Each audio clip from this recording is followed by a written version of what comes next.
This is a beautiful, beautiful time of year. This is my favorite time of year because it's so fresh. I could do anything. I could really be anybody so far, you know? And by January 10th, I'm like, I'm me. Never mind. I had a lot of plans, but a week and a half. It's so early in the year, it's almost weird if you've already had a bad day. You know what I mean? But this is New York, so you know somebody has. I was on a bus on January 2nd and just heard a guy go, fuck, just to himself. I don't know what was going on in his life. But January 2nd, he was like, it's over. That's a wrap. Oh, it's crazy. I also love this time of year because it's the last little bit of runoff where you're still trying to return Christmas presents. Like the bad ones. Like you on the phone with customer service, like, no, I have the receipt, please. Like it's. And here's the thing: a lot of people give gifts and everything, but they don't know if they gave a good gift to the person, especially if they don't know them well, right? And my thing is, this is how you tell if it's a good gift in this present day we live in. If you didn't get a gift for someone from a store that was looted in 2020. That's not a good gift. I'm not gonna lie. Do you know what I mean? It's a very easy metric now because look, I'm just saying everything's free when we looting, and there are brands that know that they didn't get touched. Like honestly, if I was a shop owner, I would be embarrassed if I showed up the morning after a riot and I get to my store, Nike store ransacked, Louis Vuitton store unrecognizable, and then my store pristine, not even broken glass. I'd be like, I gotta hang it up. I didn't know it would be like this. Can I burn it down and say it was part of the riot? Because this is a shame. I remember that was a very specific time. This is my favorite thing about any riot that happened in the U.S. in 2020. There were some stores that boarded up that really didn't need to bother. Like. Nobody talks about that, but there are a couple places that were like, oh, we gotta batten down the hatches. Like, no, you really don't, I promise. Nobody is checking for you, okay? There were brands that were feeling themselves. Like, I don't know if you remember this, but you can look this up. This is a real thing that happened. In 2020, during the protests, there were Sweet Greens that boarded up in preparation. Sweet Green. I want to meet the person who made the decision. I want to meet the person who was like, all right, it might get crazy out here in Seattle. And you know it when it gets crazy. You know what niggas love is arugula. So we got to hold it down, all right? Got to protect the inventory, okay?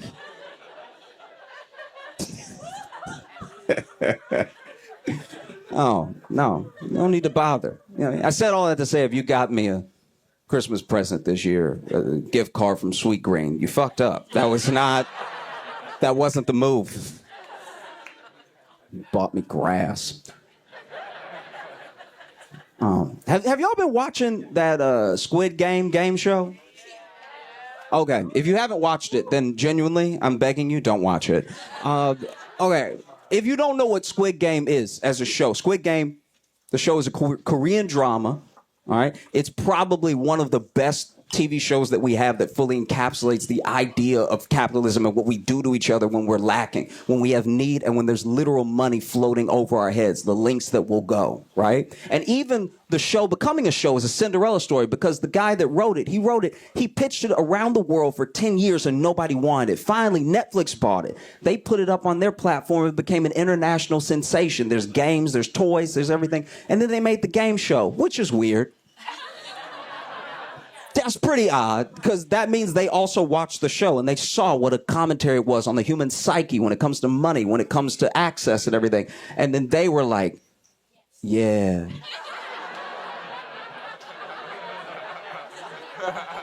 We should do that. Yes, we should do that. Let's round up these pores and make them battle it out. We'll get 400 of the saddest stories you've ever heard in your fucking life. It's insane. And this is the other reason that I'm begging you not to watch it, okay? In the show Squid Game, the Korean drama, when you lose, you die. In the game show, when you lose, a pack goes off. It explodes on you, and it's black. It's not red. It's ink. Squid Game, very clever, and it explodes. But they still make the people fall like they died, and it feels like they test running killing a person in front of us. Do you know what I mean? Because when I was watching the show, the first person lost and then they fell. And I was like, that's a little dramatic. All right. And then 12 more people fell. And I was like, wait, are they really killing people on my TV right now? Because if they are, I don't know what I'm going to do about that. Because they already shot the show and I'm at home. But can we make sure that for season 2, they don't kill anybody? Because I'm going to finish the show. It's compelling. But it's just a weird thing. I don't know. It's very unsettling because they make all these people tell the saddest parts of their life and they cut to them in the show and you know they're not going to win. Why are you telling me this is a physical American Idol? Why are you telling me the sad story and you know they're not going to get far?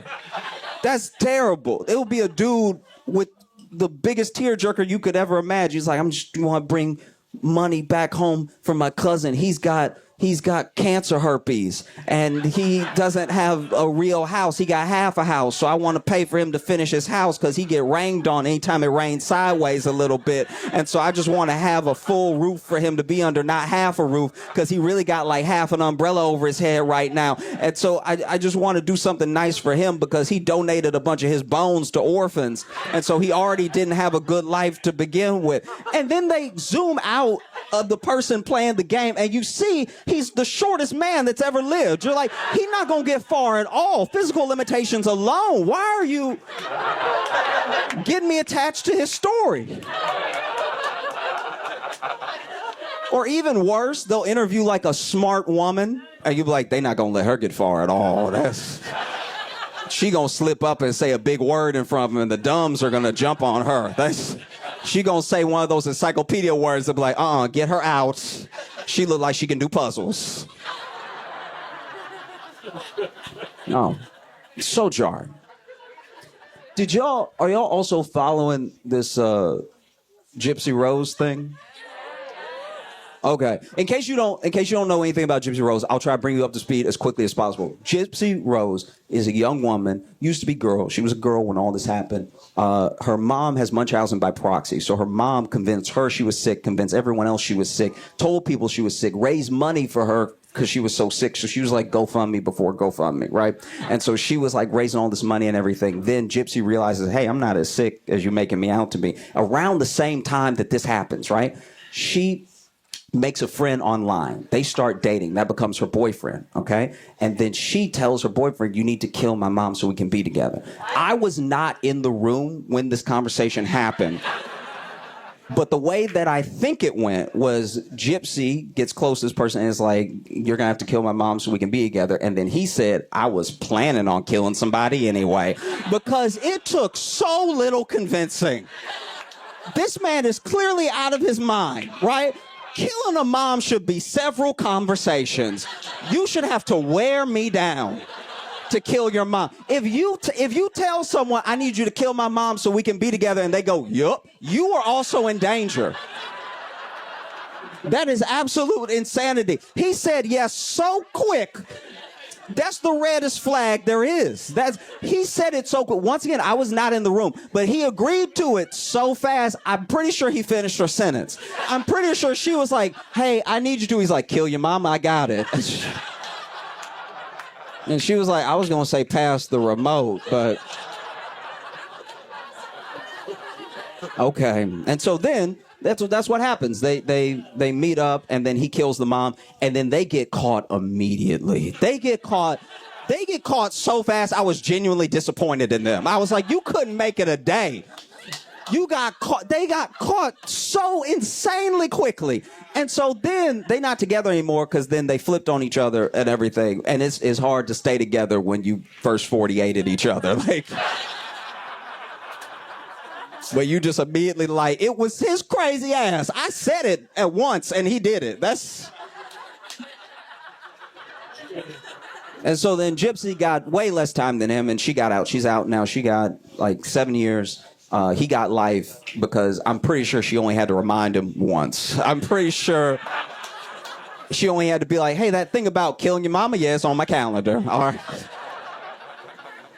And look, I'm just saying the main thing that they did wrong, besides killing a person, the main thing that they did wrong is that they didn't really understand the internet the way we don't really understand the internet. So all they did was have the most incriminating conversations online, right? I'm pretty sure they Skyped at one point. I was like, can you stop doing recordable stuff? And so then she gets out, and I saw like a TikTok of her, wishing everybody well, thanking everyone for wishing her well and everything, saying Happy New Year's. And then she said something interesting to me. She was like, I'm spending New Year's with my dad, my stepmom, and my husband. I was like, husband? And I was just shocked. I didn't know she had a husband. So I looked into it, and she had met somebody, and they got married in 2022. And I looked him up. Have y'all seen the husband? Yeah. Y'all seen? Okay. That man looks more like the Kevin James meme than Kevin James. I was genuinely blown away. There's a picture of him with Gypsy Rose where he's like, and it's not even a diss. That's just his swag, is that like cheeky, everything. And then apparently some people were coming for him online for some weird reason. I have no idea. And then Gypsy came to his defense, and she was like, it's okay, baby. They're just jealous because the D is fire.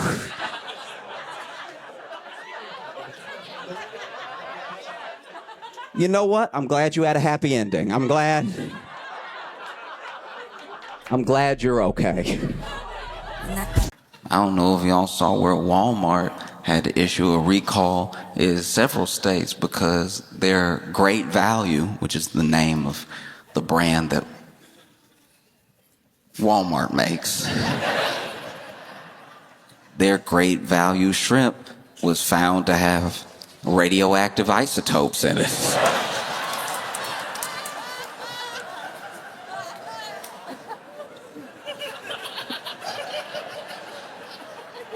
Whatever happened to like regular nasty? You know what I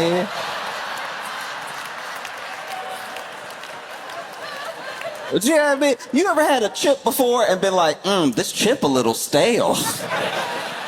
When we were growing up, the chips would be stale. The date will have expired. They didn't rotate the inventory. And so now you weren't looking either. So then you bought it, you brought it home, you dipped it into the sauce, the knockoff sauce.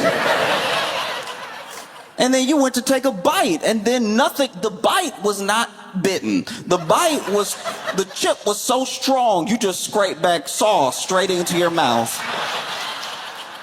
Because the chip was powerful, the chip petrified because it's been stale. And you're like, maybe that was a fluke, All these chips in the bag, different ages, shapes, and sizes. So let me try another chip. And then, because you don't want to chip a tooth, you decide to break this one with your fingers. And you can't, because the entire bag is stale. Remember stale? I never thought I would miss regular stale. Now, food here in America is radioactive.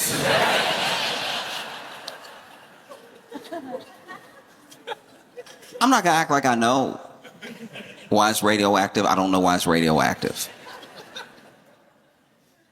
But it's radioactive because they say it's radioactive. I'm not gonna blame it on the shrimp.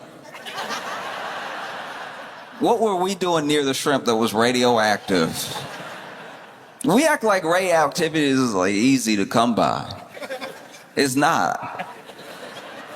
There's obviously radio waves everywhere. You use the radio, you use a microwave and so, but real radioactivity that sticks with you. And that's the thing too, is that these suppliers, they supply all these different stores, and sometimes by the time it gets to you, it's just a different label that's put on it. But it's from the same place, and it's the same people doing the same stuff. And Walmart's, brand is Great Value. And I'm not gonna lie to you, this may make me sound pretty bougie, but I don't really like the, store's brand. I don't know, I just don't believe them. Do you know what I mean? It's like, no, I don't think you do this well. It's like when you go to a diner and it's like got 96 pages on the menu, but it's not a Cheesecake Factory. So you're like, nah, only one establishment so far has been able to pull off this many pages. There's no way y'all have that much in the back. It's not possible. I drove around to park. I know that the kitchen can't be that big. How you gonna have lobster and quesadillas and you got burgers and fries, but you also have tres leches, but then you also have pad thai. Like at a certain point, y'all just making stuff up back there. Like,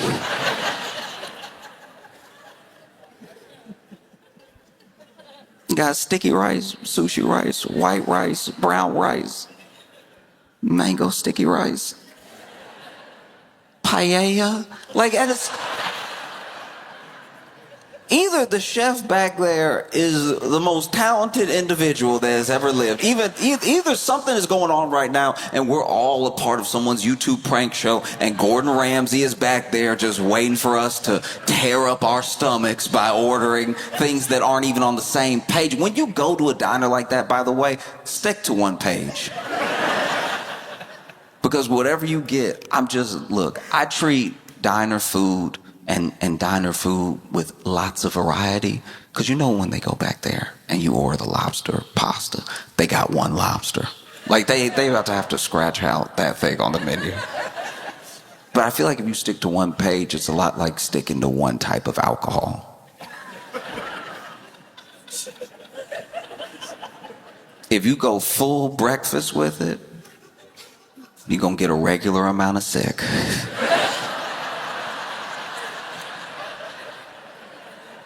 Hear me out, because all across America, you got these diners that got 87 pages to them, and then you're like, oh, it's too many choices, what do I do?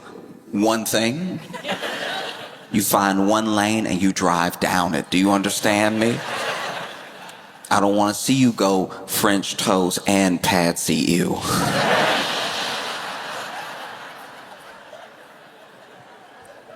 Y'all laughing, but people are out here wild. I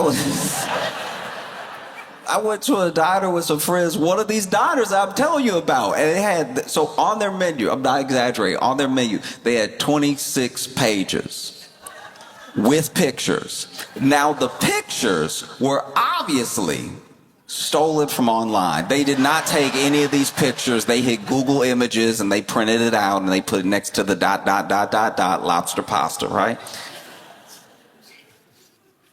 And the other thing that, look, this is an aside thing. This actually has nothing to do with anything, but also on the menu, they had numbered everything. Like, they had numbered every order. Like, you know, like when you go to, like a restaurant and they'll have the traditional pronunciation of the dish and then they have the number. They did that, but everything was in English. And so you could just order 102 and a number 5 together. And it's like, that sounds like it'll tear up your stomach just as much. Just as much as saying, can I have the Tom Kha? Can I have the Tom Kha and the baby back ribs?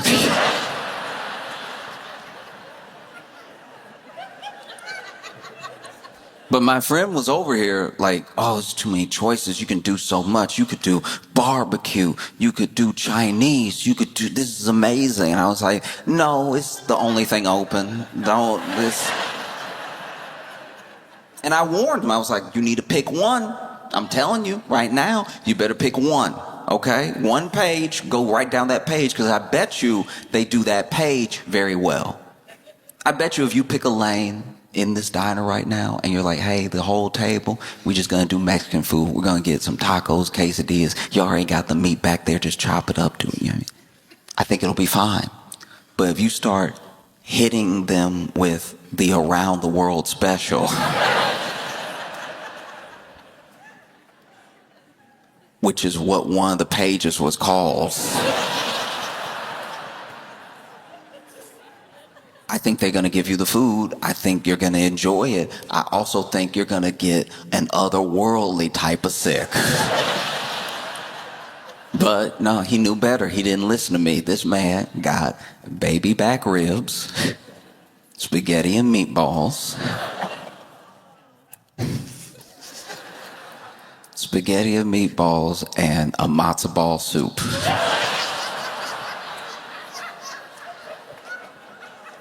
Now, you know how they say that sometimes when you're driving down the highway, there's like a natural instinct to watch the wreckage of a car accident as you pass by. That was every plate they brought to him. I kept watching him this man was taking bites of baby back ribs and then sips of soup and everything. And I was like, I don't know how you feel like this is a good idea. I got 3 scrambled eggs. And I made sure to order before he could finish ordering, because I was like, keep me separate from him. I know that a bunch of sauce is going to be sloshing together.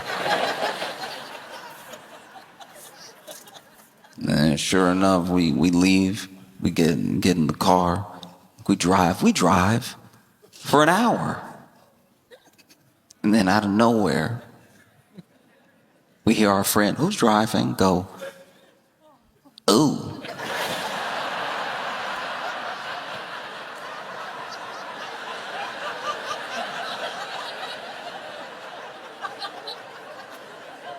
This is why I got so mad, because I knew we had 4 more hours of driving to do, and I knew for a fact that his bad decisions would affect me.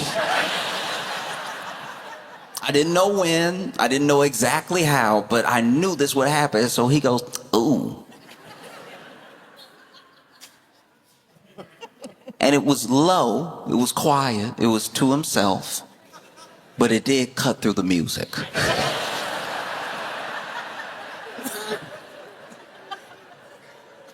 Go, oh,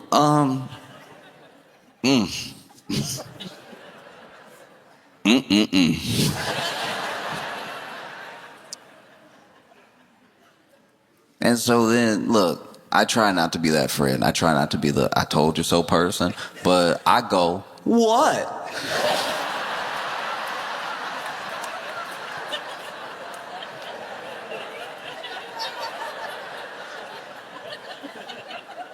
What is it? And he's like, oof,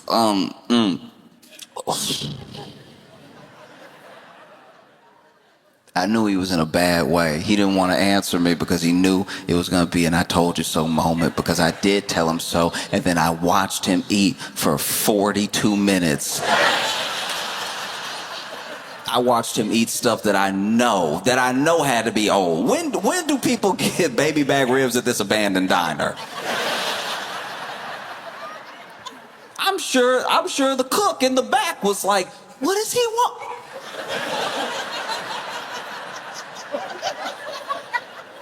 Ask him, is he sure? Ask him, is he sure? You're not gonna put somebody death on me. I'm not gonna catch a body.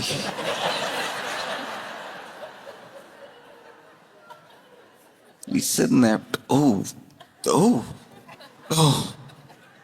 I'm like, what? And he doesn't want to answer me. But I knew he was hot. I knew this is how bad off he was. Any cuisine that you eat, anything that you eat, especially when you eat a lot of it, especially when it is good, when you got something authentic, or you just got something that was seasoned right, and you eat too much of it, it has a different impression on you. It always does. Different impression. You get some good barbecue, but you eat a little bit too much of it, you get those meat sweats. You don't even know what's happening. Meat sweats are the closest I think they're the closest it'll ever come to a hot flash, because they don't even know what's happening to their body. They're just like,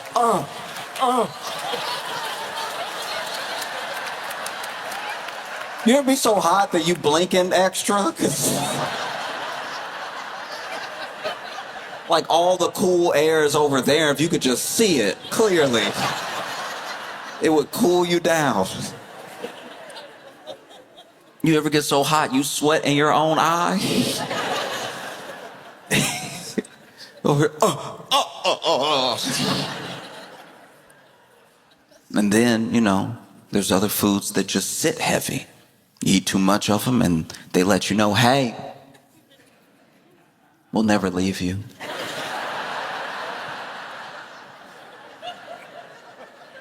And then there's some foods that, because of the cuisine, there's a little bit extra spice in it, makes you throw a little hot, makes you burp, and just gives you a little heartburn if you overdo it. He had all three. This man was sitting there with a hot rock in his stomach. You know those stoves they put on people when they do the massage or they warm it up? He had three of those in his stomach, just holding it. Ooh, and I could tell this man started breathing heavy and everything. And when he brought the window down, I knew he was in trouble. I turned to our friends in the back. I was like, "Hey, somebody else gonna need a drive soon." Over here sweating hard, blinking hard.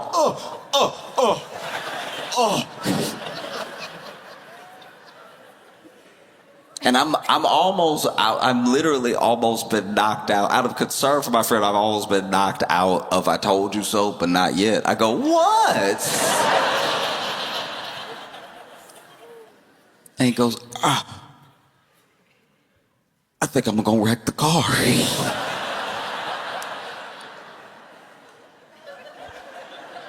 What an insane jump. He doesn't go, I need to stop, let me pull over, I don't feel so good. This man ate off so many menus, he's like, I'm gonna kill all of y'all.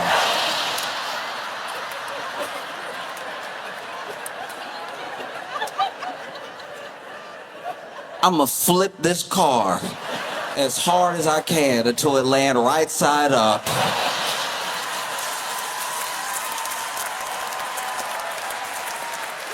And everybody in it dead.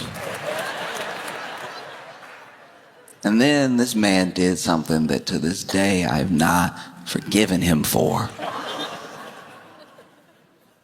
You've had it happen to you. We've all, every one of us, fallen prey to an act that, while human, needs to be corrected beyond measure. If violence were to break out after this action, I don't know if I could hold the party responsible. Because this man who just said he's about to wreck the car leaned his head out the window, tried to get some cool air on his face.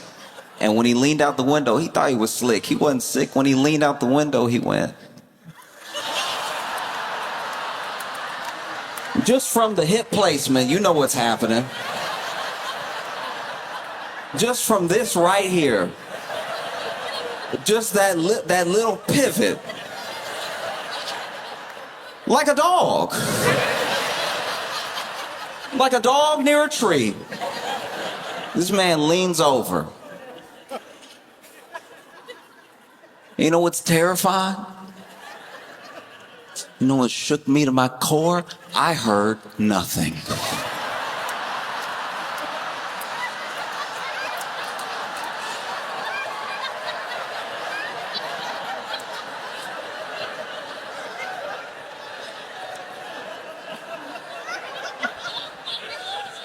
I didn't hear a sound.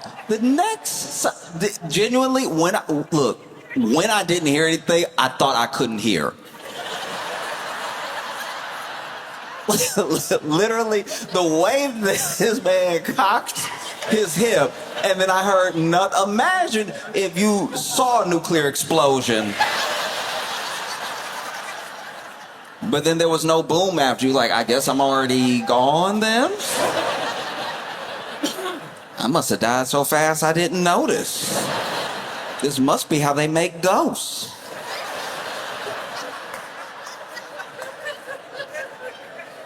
This man cocked his hip. I heard nothing. I heard nothing at all until I heard my friend in the back go, oh!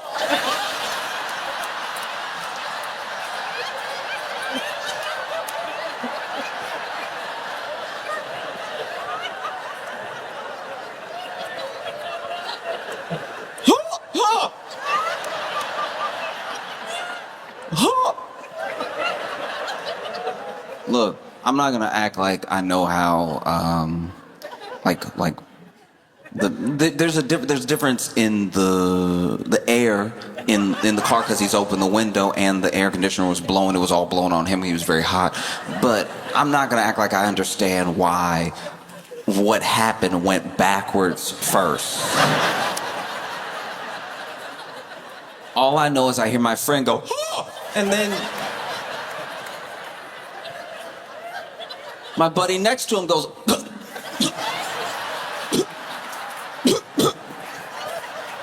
like when you begin to choke. You know, like right before somebody need that Heimlich, before they're like,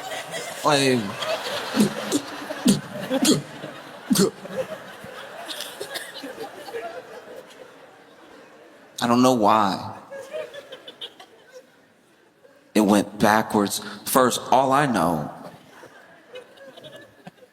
is that when it hit me,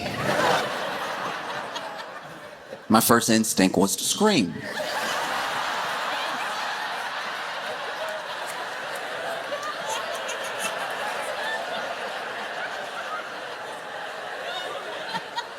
But I held back. I held back because screaming would open my mouth.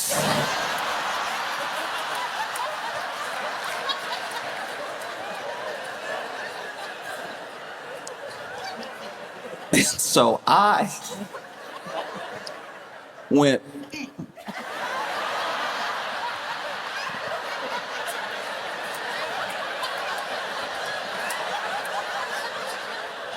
like a silent movie at a 1920s sanitarium. All right?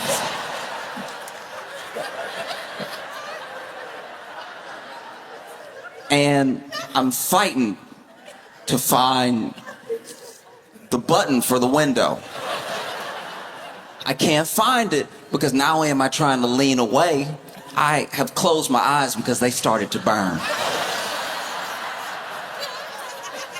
And so I'm palming the door. I'm like,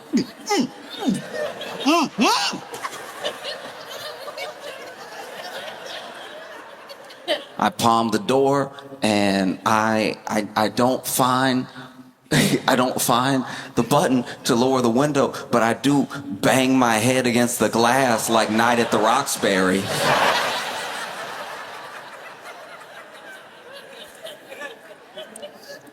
And finally I feel something, and out of desperation, I just flick it, and that opens the door.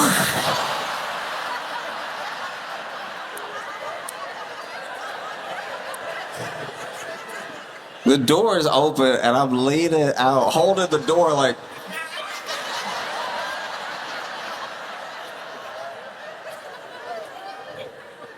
And I feel like, look, I'm wearing my seatbelt. You gotta wear your seatbelt, but I do feel like I've already fallen out of the car because the sound of my friend screaming is getting fainter. It started out, oh, and now is, oh.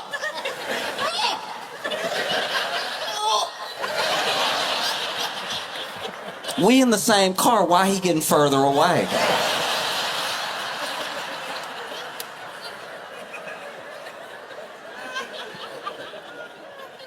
And then our friend driving both saved and ruined my life because he pulled me back.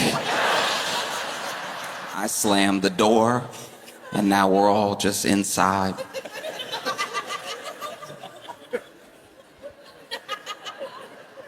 With him.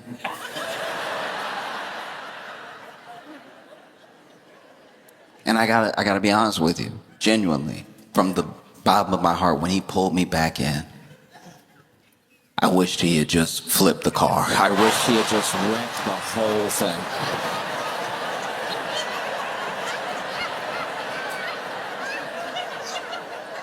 But yeah, it's just, you already do your best when it comes to food. You already eat what you think is healthy, you already try. And so when you got these programs that make sure that the food is good, and you end up with great value radioactive shrimp.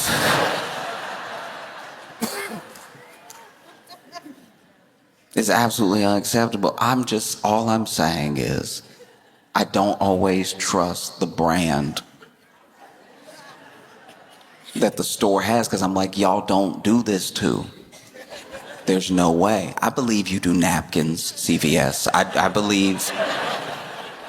believe y'all's napkin game is probably y'all got the same printer and everything. Y'all got the same little bumps on the napkin. I'm with you. Once it gets to soups, I think that y'all are just guessing. If I go into Walgreens, already I'm there for drugs. I'm there because my nose is running or something like that, or I just want a bottle of water. The idea that Walgreens specifically is like, we make pasta too.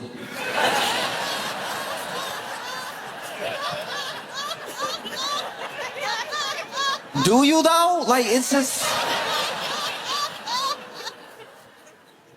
That's always been unsettling, that like a place that's not, like this is just me, maybe I'm being bougie, but I want my sauce to come from a place that's like, we make sauce.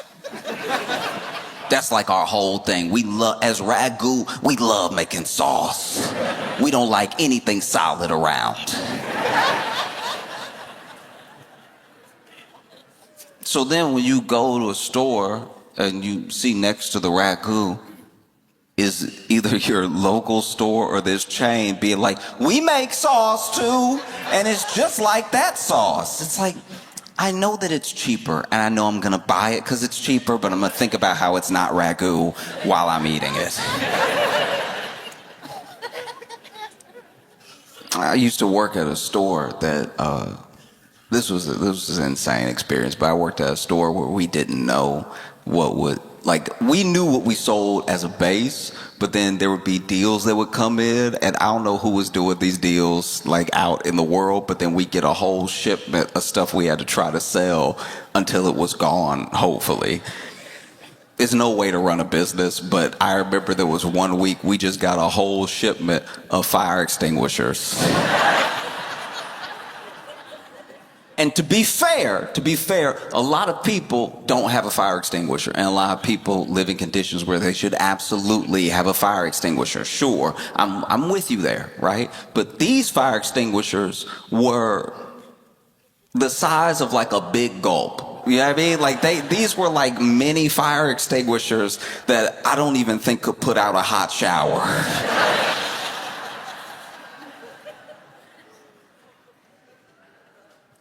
We also had to sell, this one time, we just got toilet seats. And it occurred to me at one point, I was like, who shops here? Like sometimes I'd see customers in there and I'm like, you just know you need stuff and then you hope stuff is out there. Like, the idea that we got a shipment of toilet seats all for nothing, and then someone came in and was like, that's just what I did. It's like that, it does make you believe in like the law of attraction, I suppose, but like, doesn't seem like a great business model. One of the wildest things we sold at that store was was condoms. But they were like store brand condoms. Do you know how much you're taking your lives into your hands? We've established condoms. You don't need a great value condom. A great value condom is how you end up with another great value customer. Oh.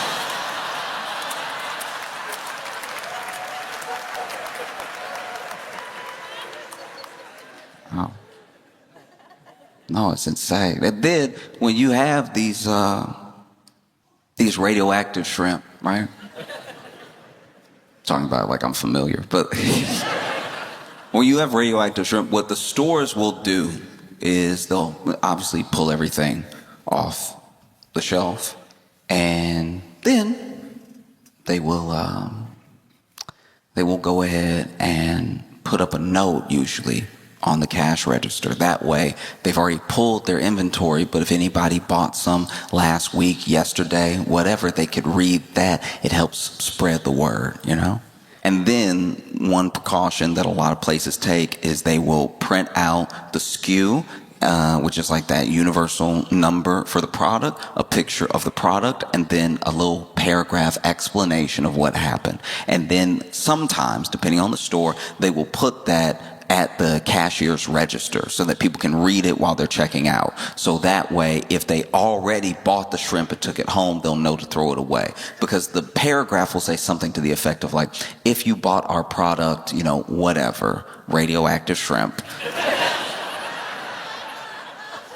and you have it at home right now, please throw it away because we found that this product was not up to our quality standard. We apologize that it was ever on the shelf and that it is radioactive.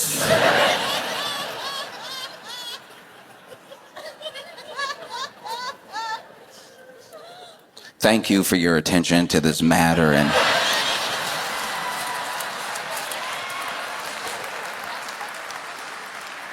being a loyal customer.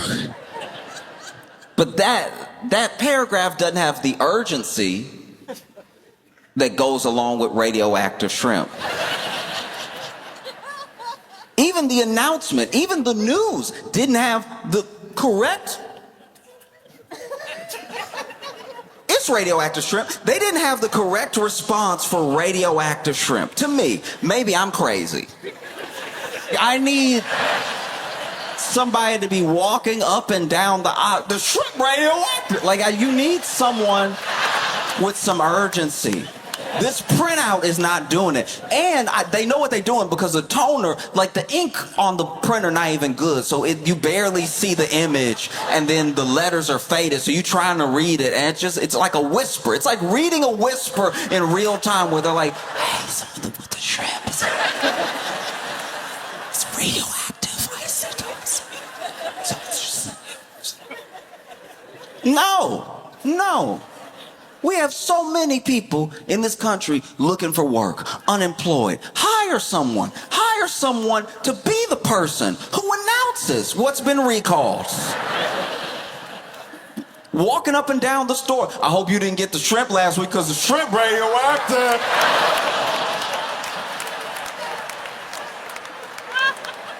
You can hear that shrimp. That shrimp go.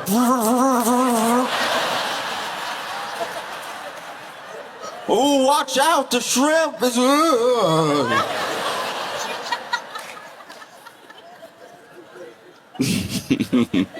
I had one. I ate one just to make sure, and one of my eyes turned blue.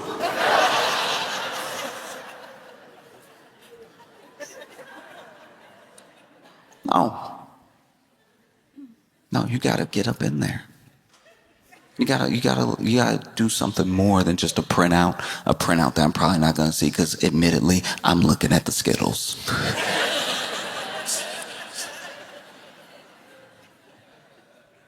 You need a person in there walking up and down the aisle. You might even ask for an item that's been recalled because you didn't hear the news. Sometimes that happens with vegetables even. Sometimes the spinach or the romaine will get recalled just because of what they've been exposed to. And you need a person to be walking up and down the produce aisle like, sorry, we don't have the spinach. It had that E. coli. It has... What's the E for? He had E. coli all over him, so we had to send him back. Perhaps you'll enjoy some arugula.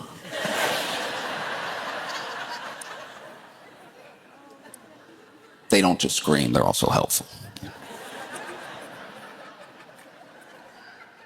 I don't like to think of myself as a bigot, but when it comes to milk, I am pretty intolerant. I have a problem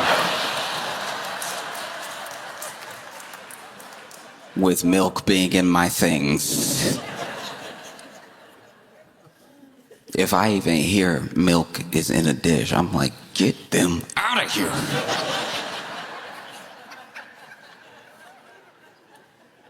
Sometimes there'll be milk and stuff that milk isn't normally in, and that's when I sound bad. I'm like, they not even supposed to be here. They as in the cultures in the milk.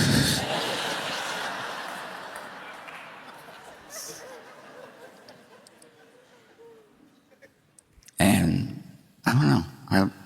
I'm watching this thing happen. They say that they're going to make America healthy again, but then they're like, oh, but you could just do a bunch of wild stuff you weren't doing before that definitely runs the risk of making you sick. Do you ever be? There are people that are like, I want to drink my raw milk. Why can't I drink my raw milk? And it's like, okay. If just you drink the milk, I think that's fine. Genuinely, if somebody wants to drink raw milk and they're drinking raw milk and they're like, dude, this is what I want, like that to me is not bad. That to me is how it should be. You want the raw milk, you drink that.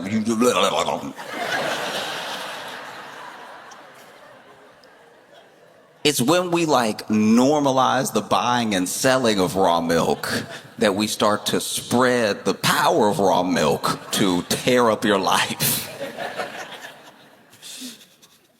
You think you lactose intolerant, get some of that raw milk in you. That raw milk will get in your stomach and be like, this is nice, yeah. Be like Van Halen in a hotel room, you know what I mean?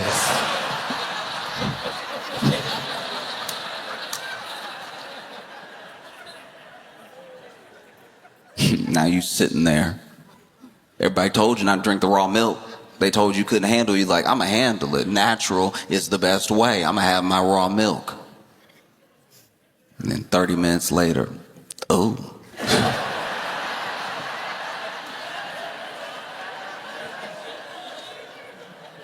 I'm sitting next to you. What?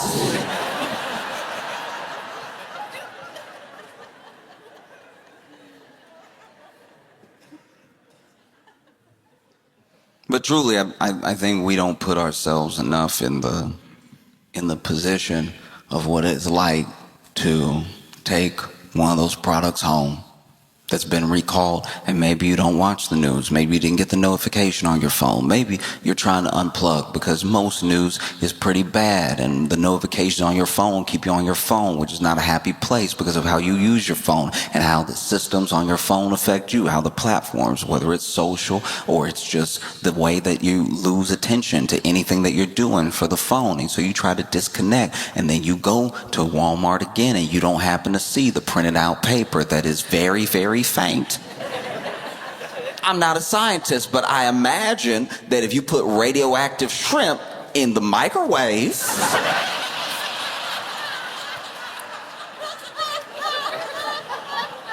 you about to turn your kitchen into a science experiment. You over there cooking the shrimp in the microwave, just looking at the door. Anytime, I don't know what it is about us, but and then maybe I'm the only one that's experienced this, but I've known 3 different microwaves to catch on fire. And in all 3 scenarios, the person who owned that microwave who was making something was looking through the door like,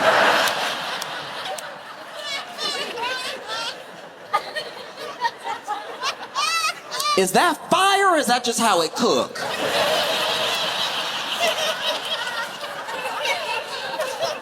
Yes, all 3 were dudes, yes. And so,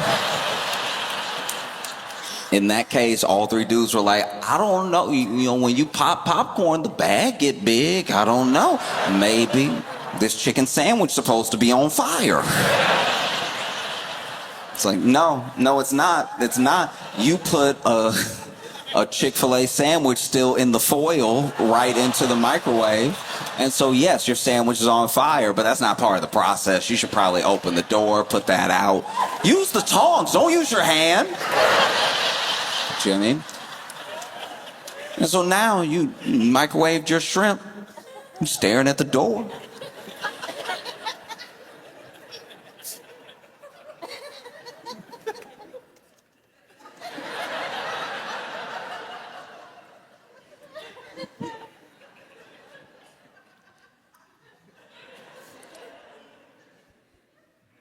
Why are they floating?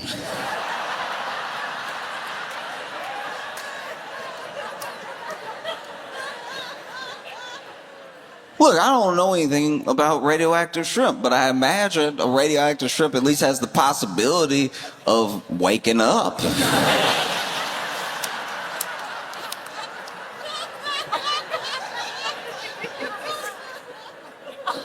Imagine, you're a shrimp. You go on about your business, minding your own business, and then you get caught by some people from above. And somewhere along the line in your life, while you were down there in the water, or after you've been caught, you came across some radioactive material, not a usual part of the process. And then you end up at a facility where they bag you up with your brethren. They put great value on the bag. They send it to a local Walmart, and then you lay there in the bag.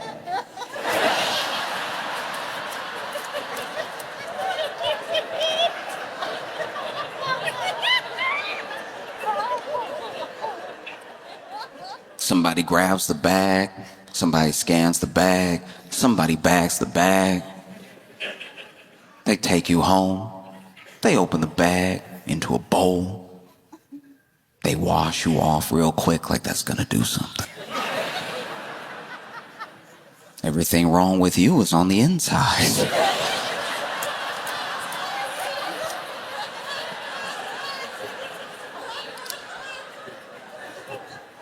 And then they throw you in the microwave because they can't cook.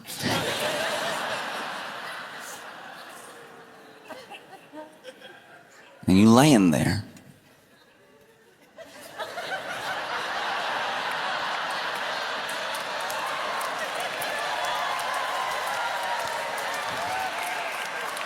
And then someone hits 3 minutes, which is too long. And you feel yourself.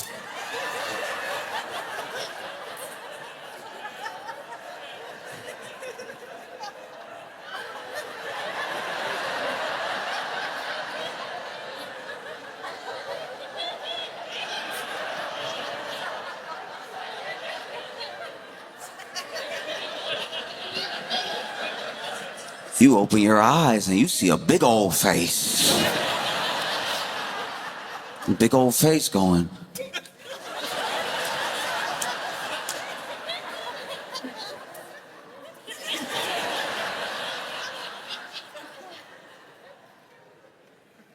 Is this supposed to be floating?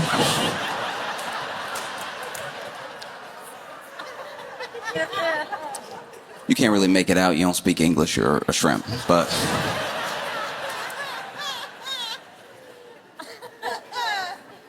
someone finally has the wherewithal to press the open button on the microwave, and you fall back, and then you stand up. You stand up and walk out of the bowl. Nobody stops you. They're too busy running around screaming and praying.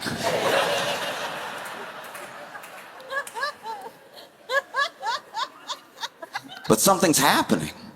Something you've never experienced before. You're just used to swimming and crawling. But now something's happening. You have an awareness of yourself. You don't know how, you don't know why, but then you start to, out of nowhere, have the word for it. What's the word for it? You've never had this before. What's the word for it? But you start to have these thoughts. You're out here really thinking.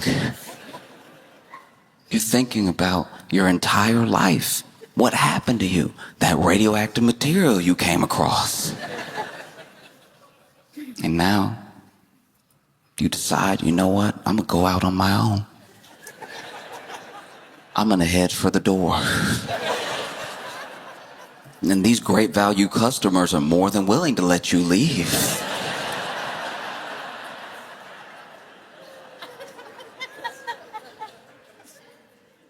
And you go out into the world.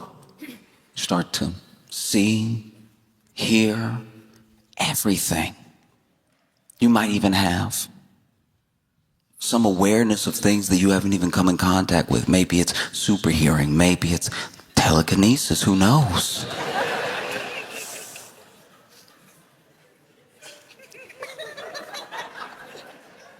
And you come across a newspaper.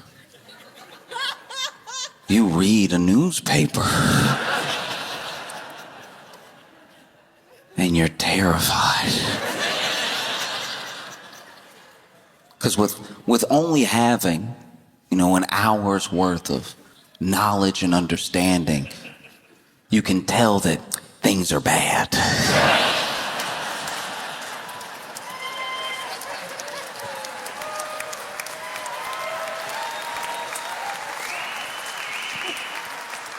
Things are not ideal in the world. You don't know what to do about it exactly, but you end up reading an article that's of a lot of importance to you because it's about you. It's about how there are radioactive shrimp at Walmart, and you're like, that's me. What should we do about this? I know what I'll do. I'll go to Washington. Because this little bit of life that I've been given, it's important that I use it for a purpose. It's important that I do something with it. The whole purpose of life is to not just be a witness, but be a connection to another life. And so I want to connect to all these lives I'm coming in contact with. I got to dodge a lot of feet to get there, but it's okay. And so you go to Washington and you decide to go to what you potentially feel is the source of the problem. People have been loosening regulations. People have been lobbying the Food and Drug Administration. They've been gutting the EPA. They've been gutting every safeguard that the people have to be able to eat food that's not radioactive. And so, for whatever reason, you decide you're on the side of the people, and so you go to a house, one specific house, and you crawl into a bowl, one singular bowl, and you let yourself be eaten by the head of Health and Human Services.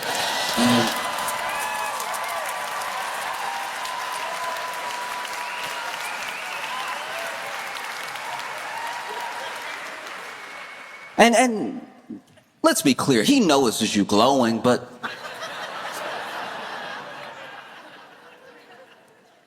and it was a sacrifice that you made, and it's a sacrifice that was very gross. There was a lot of roadkill on the plate. Then you climbed onto a bed of rice in the bowl, and then, you get slurped down, and now you're down there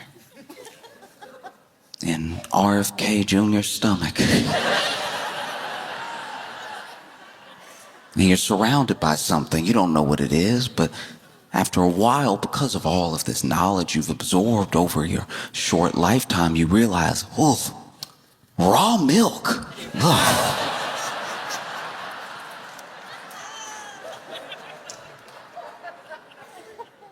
And then you let yourself fall away. And it was all worth it because RFK Jr. is over here sitting at a press conference talking about how we're going to introduce more raw milk into the U.S. or, going to make sure every kid eats roadkill for breakfast or something. I don't know. I don't know what the next initiative is, but while he's sitting there, RFK Jr. goes, whew.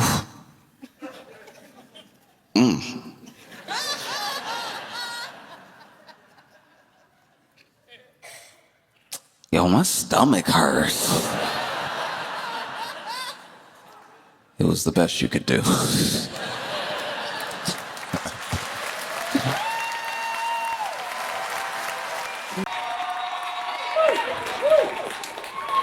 It's funny how sometimes people like enter your life without you ever meeting them. Like you don't get to know them, but you hear stories about this person through the people that you know or a friend of a friend, but then they just keep coming up and you feel like they're in your life, even though you've never met them. Wouldn't know them on the street if you saw them, right?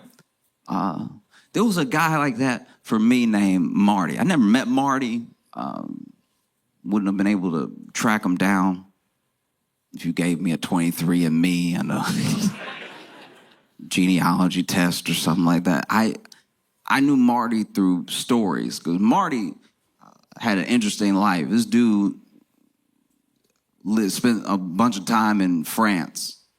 He was American born, lived in France for a long time, learned French super fluently, and apparently he told one of his friends, this is how I heard the story, that he dreamed in French. Like he spoke English, obviously, and he lived in the States again, but his dreams would just be full of people speaking French at different points and stuff. And it came up because here in the US, he met someone and they fell in love, but she was French. So went all the way to France, didn't meet anybody. Came back here, met a French woman, right? And there was a day where Marty, he basically, in a nutshell, forgot his girlfriend's birthday. It was their first year together, so we're still like been dating some months, but hanging out all the time and everything. I said my birthday. You're supposed to remember. That's part of the relationship quiz. And it kept seeming like maybe there was a surprise waiting or he was pretending to have forgotten or something. And then he went and took a nap. Yeah, not only did you forget my birthday, you napping in my face. And then I guess when she realized that he genuinely did forget, she woke him up. And she woke him up mad. And when she was mad, she'd go straight to French, right? Because she'd be so mad she wasn't putting it in English for him. And so he woke up to his girlfriend yelling at him in French. So he thought he was still dreaming. So wakes him up. Can't believe you forget my birthday. What's wrong with you? Are you out of your mind? You over here playing in my face all day? All in French. I'm paraphrasing. And then he was squinting, real tired, and was looking up at her and just wonders, I guess, to himself, am I having a dream right now? And so he casually, while she's yelling at him, puts his finger in her mouth.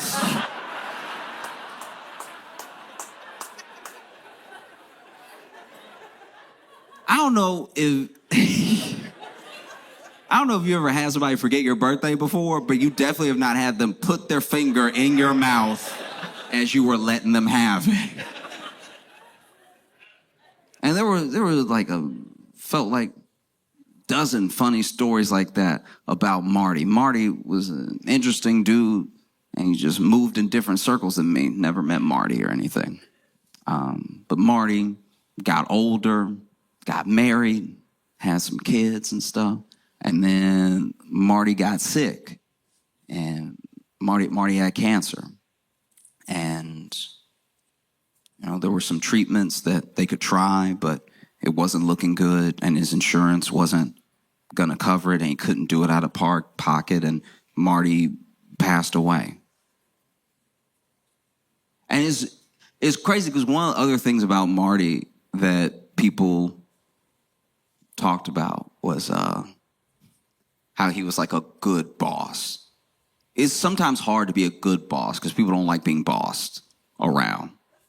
Like people don't enjoy someone telling them what to do, but somebody got to tell you what to do if we all work here. Do you know what I mean? Like, you can't just show up to work and be like, you figure out whatever you feel like. Nothing would get done. Like, there do need to be bosses sometimes in certain situations. It's just how you are a boss, you know? Like, there are certain managers that I've had in my life that honestly, I had the easy job and they still made it hell because they were hell to be around, you know? There's nothing like having an easy job that you know is an easy job. I could do this in my sleep, but I gotta do it next to a jerk. That's the worst, you know? You know those people, got time to lean, got time to clean. And this is another thing I have to accept about bosses, I have to accept about managers. There are some jobs where genuinely, it's in the handbook, it's like part of the job. The job makes you kind of come off like, or maybe turn into a bastard. Do you know what I mean? Because there are policy handbooks of companies where if you got time to lean, you got time to clean is in the book. They just quoting. So there are some jobs where you got to be a monster to do them. And there are some jobs that make you a monster, you know? I was thinking about that when the shooting in New York happened. I know. Because for me, in case you didn't know, in case you somehow have not been on Earth, there was a shooting in New York. Basically, this dude walked up behind CEO of United Healthcare and he shot him several times and then he went off, right? But apparently he had been camped out there waiting. That dude walks past him. He goes pop, pop, pop, pop, pop, pop. And then he jumps on apparently a city bike, which is not advisable. And then he heads over to Central Park and disappeared into the night/day, because it was day. It was broad daylight, too. That's also what felt so insane about it happening. It happened during the day. You got to understand, there's New York day things and New York night things. We usually keep the shootings after dark. And when it happened, it shook everything up. Everyone was obsessed. The news was obsessed. The news was obsessed when it happened. The news was like, finally, we have something to talk about that's not Trump. Oh, wow. What a day. So the news talked about it all day. The news talked about it nonstop. The news would even have people on to discuss it who clearly were just finding stuff out in the moment with us on the news.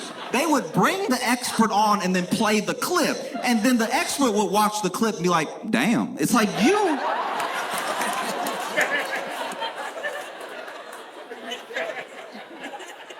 you were supposed to know, sir.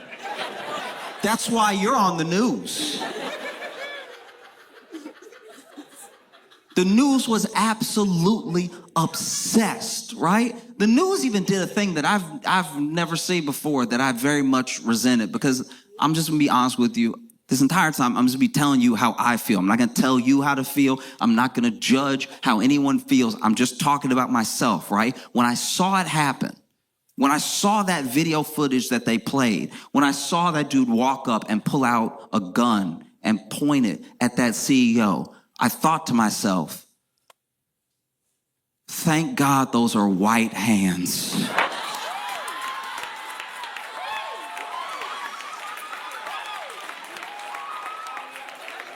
Oh.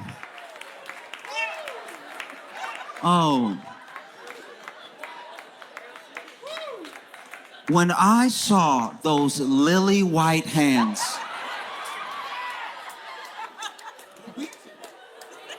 when I saw those pearly white hands, I thought to myself, what a white sight. What a beautiful white thing to happen that does not have anything to do with me, that should not blow back on me at all. What a white moment in America. And then in their obsession, continually, over and over again, describing what happened, going over what happened, the news did something. CBS this morning showed the clip. They showed this man walk up, pull out the gun, and they said on CBS in the morning, a light-skinned man.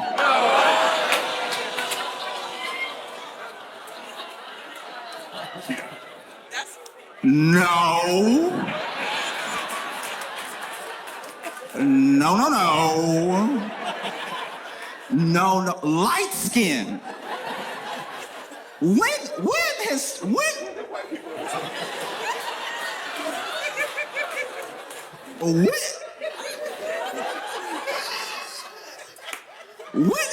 has the news ever said light skin?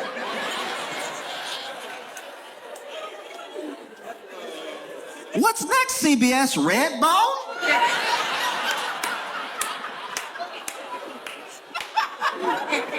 Light skin. I was horrified. No, you know, if it had been a black person, they would say black, because they love saying black. Anytime a black person does something, the news is like, this black was last seen at the scene of the crime. You know this black. If you've seen this particular black, call this number so you can report him for his blackety-black crime. Guys, light skin.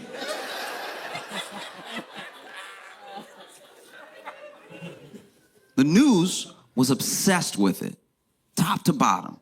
You could not watch anything else. I'm sure stuff was happening everywhere in the world, but you wouldn't know it. Just kept circling this one block in Manhattan, and people were obsessed with it. Us, were obsessed with it. It's all I heard people talking about. People who I know don't watch the news, people who I know don't really care about current events. Everybody was talking about it. Everybody was debating it on social, online.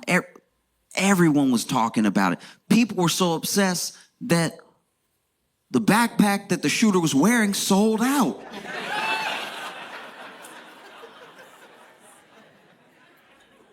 Because in America, everything is an ad, including murder.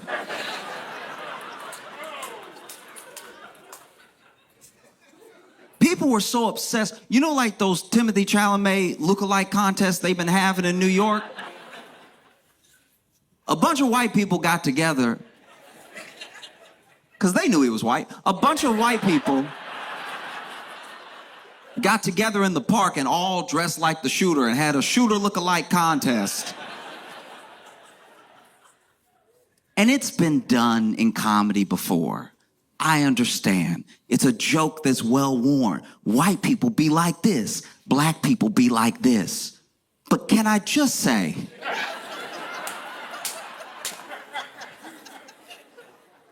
as a black person, we have never, as black people, watched the news, seen the suspect, and then went outside specifically dressed as the suspect.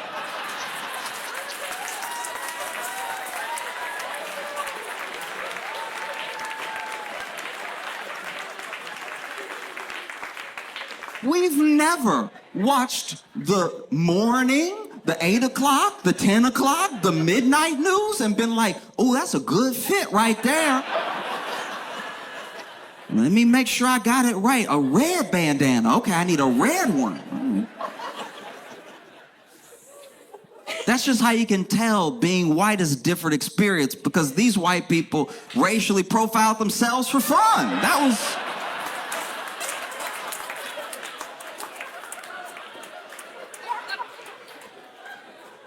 That's just having a time.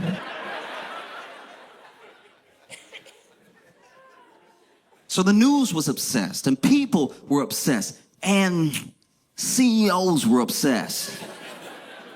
CEOs were like, what? What happened? Oh my God. Oh my God, are you serious? And they didn't know each other, kids. He just did that in broad daylight to one of us. CEOs started making moves, man. CEOs of all the healthcare companies started taking down all of their profiles. All of their LinkedIns were just back to factory settings. And look, I need to be clear about something. I mean, you're gonna glean this off of me the entire time. I don't want anybody to die, right? I don't celebrate death in any way, right? But I will say, if you feel in the wake of this thing happening, like you have to scrub all mention of you, all knowledge of your existence off of the internet, then maybe, just maybe, take a look at how you do business, take a look at the person. Do you know what I mean?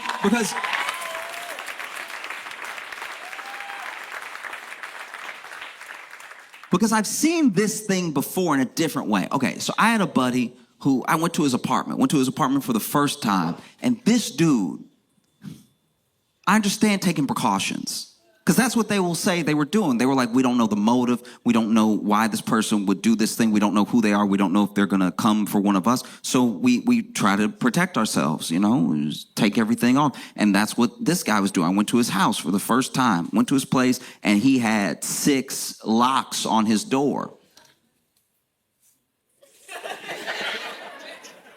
At 6 locks, something needs to change. At 6 locks, you either need to move or change your ways, all right? Because this dude had 6 locks. He was dealing a little bit of drugs and stuff, but I was like, 6 is, come on. What are you doing? It takes you a minute and a half to open the door. I can hear it.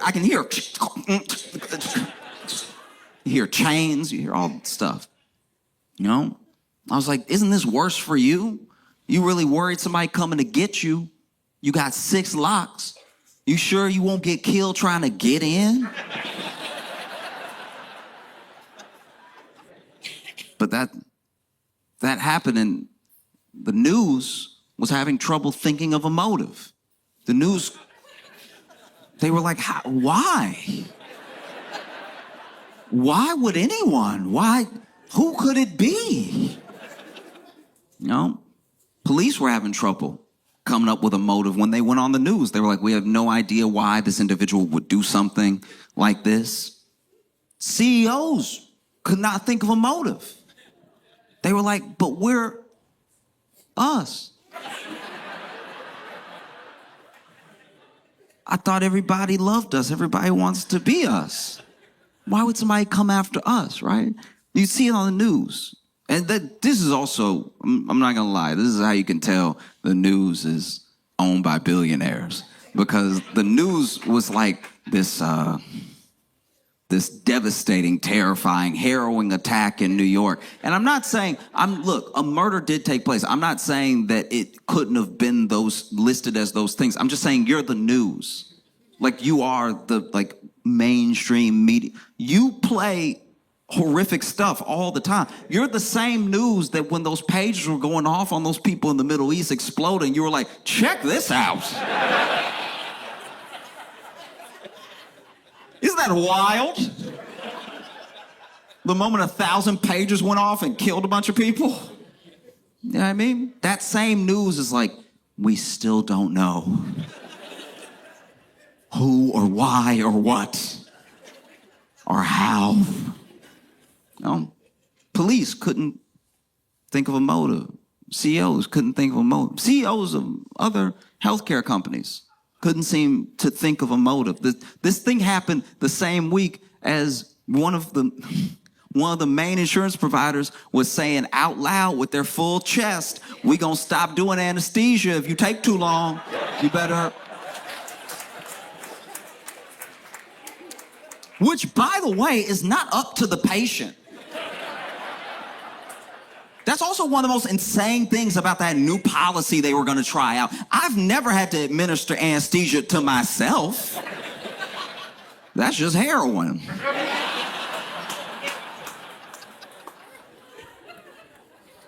Yeah, if your surgery takes too long, it's not like they're there, by the way. It's not like they have to wait on you in the waiting room or something. If your surgery takes too long, we're going to charge extra to put you back under. If your surgery takes too long, we might not cover more anesthesia.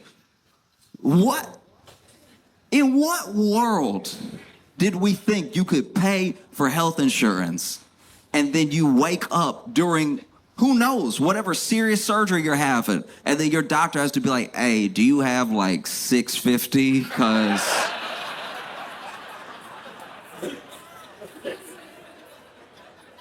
Because if not, I know you're a little groggy, but can you understand me right now? I know you're literally open, but can you understand what I'm saying? If you don't have it, that's okay. I got a stick. We can Civil War this right now. The stick is $20 though, so it's... Couldn't think of a motive, you know? And the CEOs as well, when you look at this guy, you look at this dude, I don't think anyone was ready. I don't think the news was ready. I don't think the police were ready. I don't think the rich were ready for how, like, on the shooter's side the public was. Do you know what I mean? Like, how absolutely, unequivocally on his side. Immediate. I didn't know it had happened and there were already jokes. Do you know what I mean? Immediately. You know? The people, I'm not going to say as a whole, because I'm not going to speak for everybody, but for the most part, were on the shooter's side. They don't know the motive. They don't know why he did this thing, but they were glad that it happened.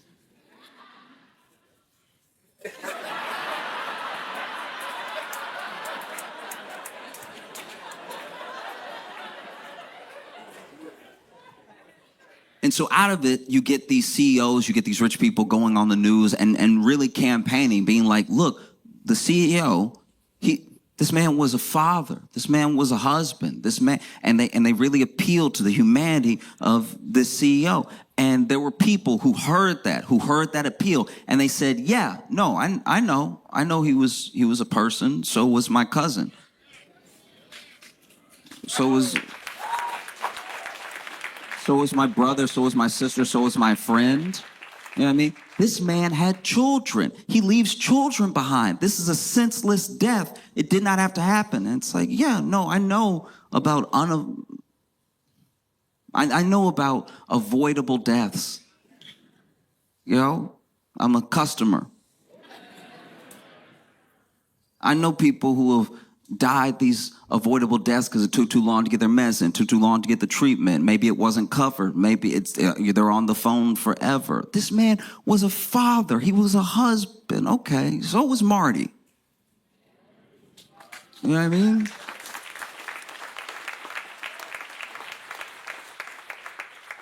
And I think the thing that people are wrestling with, the thing that we're all trying to contend with in how we feel about this thing, because people want to feel like good people. We know that murder is wrong. We know that death is a tragedy, right? Because to me, personally, when I look at any death, when I look at any killing in that way, I personally look at it as a loss and a tragedy, because as long as someone is alive, there's potential. There's potential to turn things around. There's potential to change. And then if you lose that potential, then your story gets cut short and maybe things would have turned around. I'm not saying that they would have, but the thing that we're all wrestling with is that a murder did happen. Someone killed someone in cold blood. They just didn't kill an innocent man. Do you know what I mean?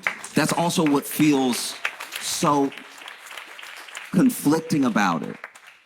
Like, a killer killed a killer. This dude was the CEO. A lot of people died under his watch, through his policy, through what United Health does. You know?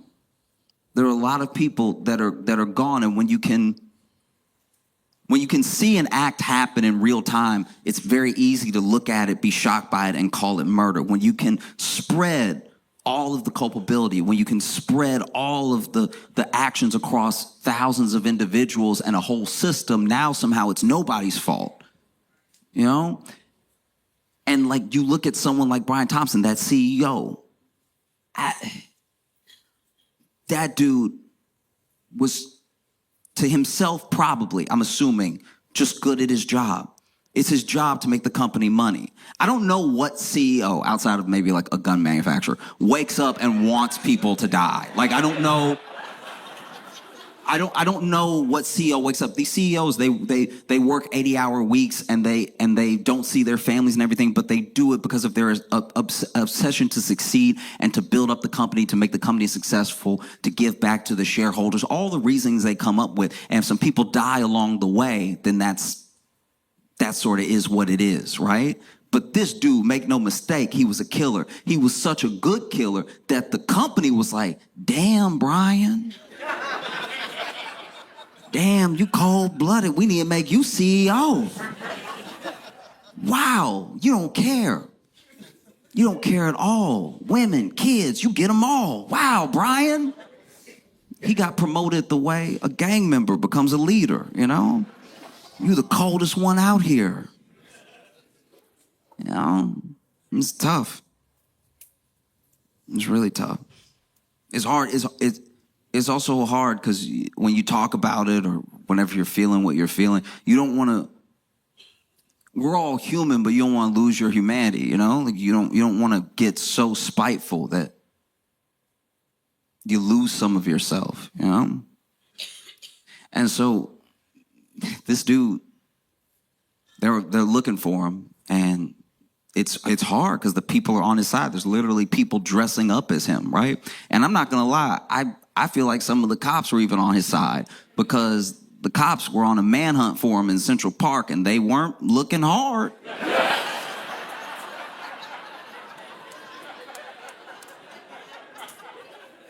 Dude, they weren't. Like, did you, if you saw the news and you saw them in Central Park, I've never seen a more lackadaisical hunt in my life.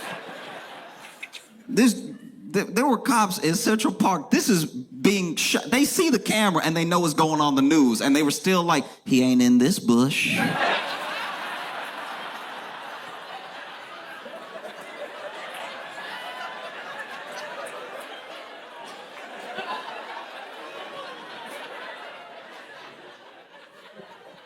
Where else is there to look?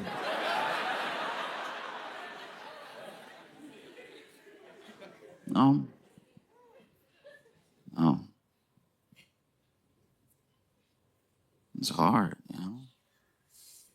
It's also difficult because you want to have empathy for everybody if possible. You want to see every angle if possible. But this one is tough in a way because of what Brian was just a representative, by the way. That dude just is one of the dudes. Nothing changed. He's one of the dudes. And he can be one of the dudes because the system's already there. So it's not as if doing anything to him does anything to the whole, right? I mean, I will say, I do think they rolled back that anesthesia thing. That did happen. Maybe they'll go through with it later, but for the time being, it seemed like they were like, ooh, okay. You know? But he's allowed to be where he is, how he is, because of the system at play. A system, by the way, who didn't care about Brian either. Let's be honest about that. You know, because that man was headed to a meeting when he was murdered, and investors still had the meeting. That's how it works. They were getting notifications on their phone that Brian was outside, and they were like, ugh, so the minutes. How's next quarter looking? I mean, that's why it's not worth it. You know, when you put like that much profit over the person, you were also lost in that thing, right? And I think that's a harrowing thing. I think for CEOs, that was like a terrifying moment, because it was the first time that they saw that we see them the way they see us. Do you know what I mean? That's gotta be scary. Because for them, make no mistake, for them, we're not clients, we're not consumers, we're not customers, we're not even users. None of the names that they put in their reports, none of the things that they say to their shareholders, we're numbers, we're an account number, we're this thing. Which is why when we go away, when we disappear, when we die, it doesn't really mean anything to them, because they never really saw us. And then the response to this shooter, this like overwhelming positive response on social. I'm not saying it was everybody, but a lot of people, it was kind of this wake-up call that we don't see them as people either, which is, that's scary. That's a scary place to be in, you know? Because when you would see it on the news and the news described it, let's not mince words. It was a murder. The man was murdered. You know what I mean? And the news would describe it as if it was the singular event in history. This horrific crime that took place in the streets of New York in broad daylight, this harrowing attack. And I'm not saying that it wasn't. I'm just saying that the woman in the video with her coffee that got out of the way didn't spill.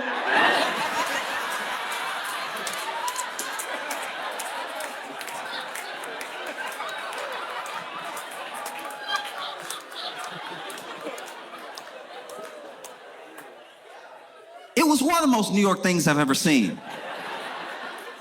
For someone to get shot and then a bystander be like, he ain't shooting at me.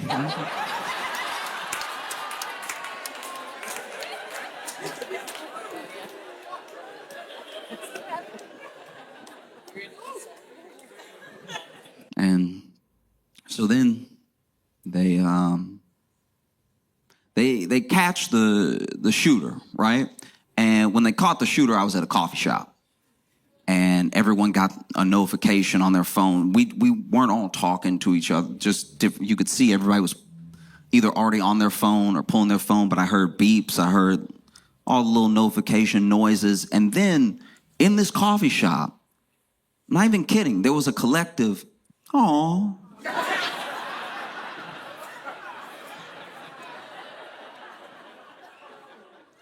Oh, that's the noise you make if the baby hippo Mudang dies.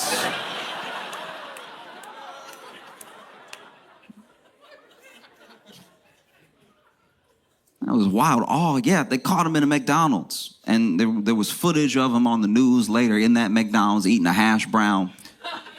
And when I saw that, I was like, wait, he's eating a hash brown at McDonald's. He's eating McDonald's hash brown. So it had to be before 10:30.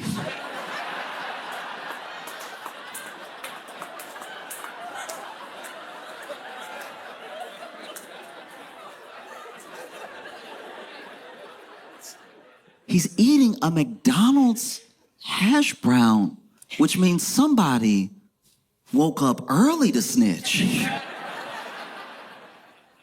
Damn, barely awake at 9 o'clock. I don't know. Blinking. Oh, that must be him. Let me make the call. You know? And what's even crazier about that is apparently, at least as of the time I am talking to you, it looks like that McDonald's worker that called him is not going to get the reward money. Which, wow. Is not going to get the reward money. And people were looking it up. The person was like, why wouldn't I get the reward money? Everything. Apparently, what they were told and what the internet says is like, actually, the process of collecting reward money for turning someone in is very complicated, because there's an amount that has to be It has to be approved by two different bodies, and one body approved the $10,000, but when it got up to like 50, 60, it wasn't approved by both bodies. So then when they turned them in, they may not get anything at all, actually, because there's so much confusion around how much to give them or if it's the full amount. And I'm like, damn, that's kind of wild to me, because there was no confusion when they called and they were like, nigga here.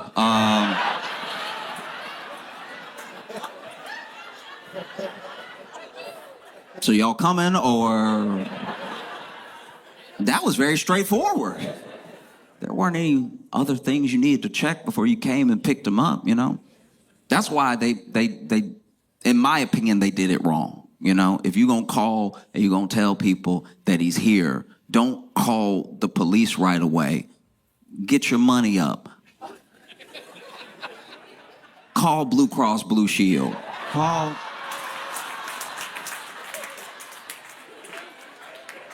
Call Blue Cross Blue Shield and be like, hey, I know you don't know me, but I think I might have eyes on your boy. And we don't know what he gonna do next, so what are you thinking, 50, 60?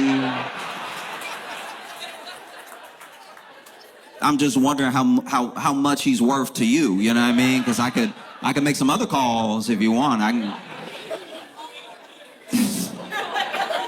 can call a couple different people, about 6 providers. Y'all got a real monopoly going on, so. Okay, because he might be here, he might not. Hurry up, it looked like he leaving.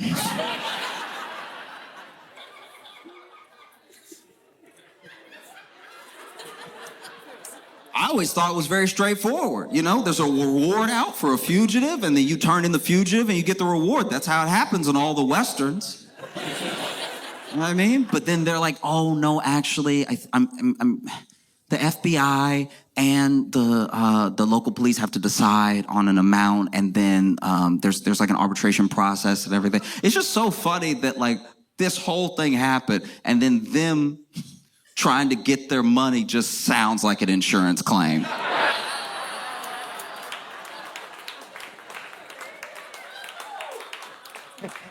You know? So then they come and they catch the dude, and he has everything with him. He's got his backpack with him, gun in his backpack, 4 fake IDs and everything. And it's kind of wild because so many people, when the attack first happened, thought this dude must be an assassin. How do you get out of New York? This man was in Manhattan. He did a shooting, and now no one knows where to find him. In New York, a police state with surveillance everywhere. The man was on an island. And he got off, and they couldn't find him. He must be a genius. And then you find him at 10:02 in McDonald's in Altoona, Pennsylvania, with hash brown crumbs all over his face.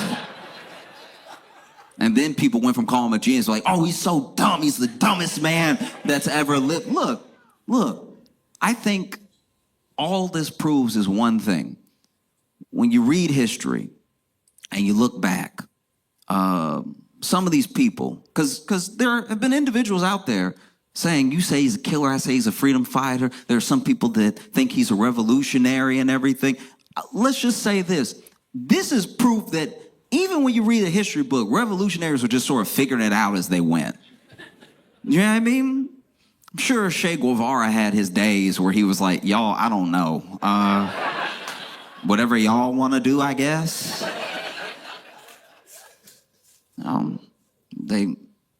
They see the fake IDs, they question them, they bring them in and everything.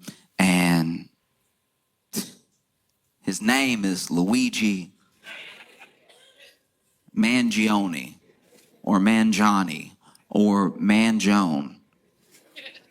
There's so many different ways I've heard his name pronounced that I'm not positive the name he going by wasn't just one of those fake IDs. Like, that's the most cartoonish name I've heard in years. Luigi Mangione. It sounds like you making fun of an Italian person.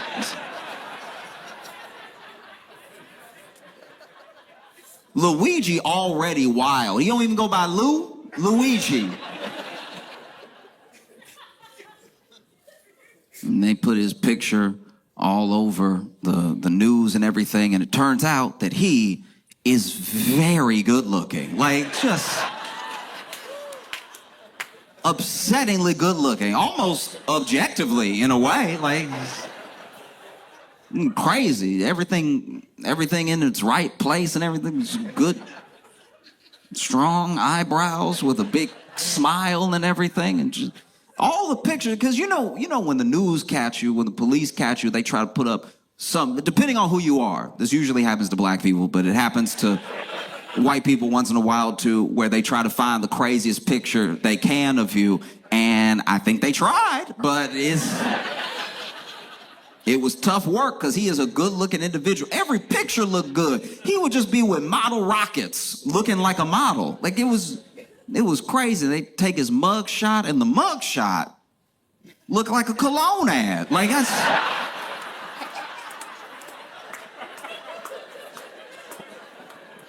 that was upsetting to me as a fellow man. I was like, y'all gotta get one bad pic, please.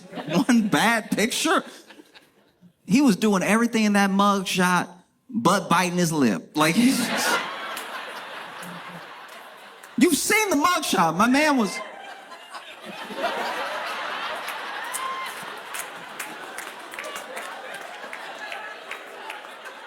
Mugshot's supposed to be simple. Mugshot's supposed to be your face and your profile. Your face and your profile. Your height. It's supposed to be very quick and easy, you know?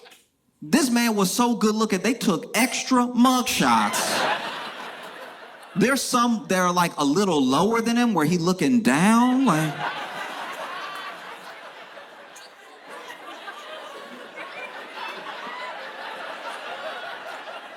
There's some up high where he just like, you can tell, even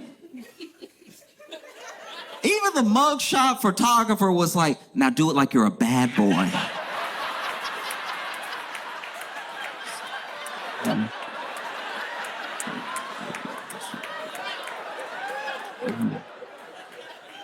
They tried so hard to get a bad picture of him that they took stills from video. They tried to take stills from video because that usually gets people. You take a still from a video and somebody was blinking weird. Okay, normally people blink with both eyes at the same time. Every once in a while, like let's say you mid-yawn or something, or you're chewing, one eye might close before the other eye. And if you catch me in this moment, I look a little off, something going on with me. And now if you tell people I killed a bunch of people, you're like, I can see it. I can see it on... That's what the other eye is hiding, is secrets. That's why it's closed like that. Okay. They tried... This man was being led to the jailhouse through what looked like a tunnel, and he getting pushed by police through a tunnel, and he's screaming. And they took stills from that, and those still looked good. Who looks good screaming? This man's getting pushed through the tunnel, yelling back at the media, going, ah, like just... I'll show you right now.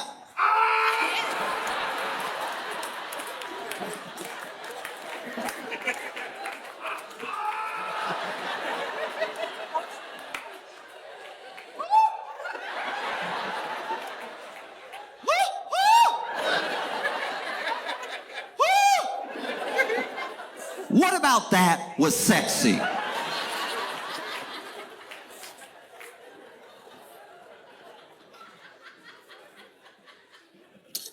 And people already thirst trapping. If we thought Ted Bundy got letters.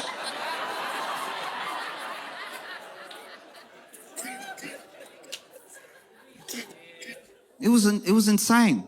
It was very aggravating. And then every picture looked good to the point where editors and media consultants and stuff like that were like, stop putting pictures out of him. That's how good he looked. They were like, stop. You botched it. don't put out another picture. And you could tell that the newspapers were getting aggravated because these newspapers and these media companies are owned by billionaires who are terrified right now of what's happening. And they see the public lauding this dude as a hero, and they're trying to get at least something. The cops literally had to tase this dude, so he pissed himself, so he took one bad photo. But even in that one, you're like, oh.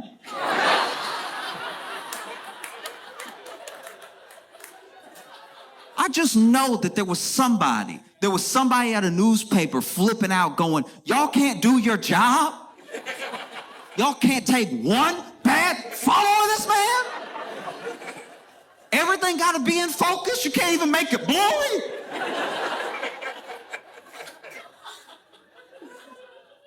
But I'm not gonna lie, when they caught that dude, I felt, everything started to come back up top, like surface level again, where I felt bad for a lot of different people, you know? I did feel bad for Brian Thompson's kids, because you don't pick who your daddy is, you know? And to a certain degree, I even felt bad for the shooter, because I'm like, you're 26, and you have money, something happened. Something happened. You're smart. You have your whole life ahead of you with all of this opportunity. You disappeared for some time, and now you do something happened, you know? But I felt especially bad, like really, really bad for women. Because finally there was a good-looking, rich, well-read man who has nothing to do with Hollywood, but he does murder some. So, you know what I mean? I could just see somebody trying to defend him. Just women defend their men too hard sometimes. Just like, he just did one.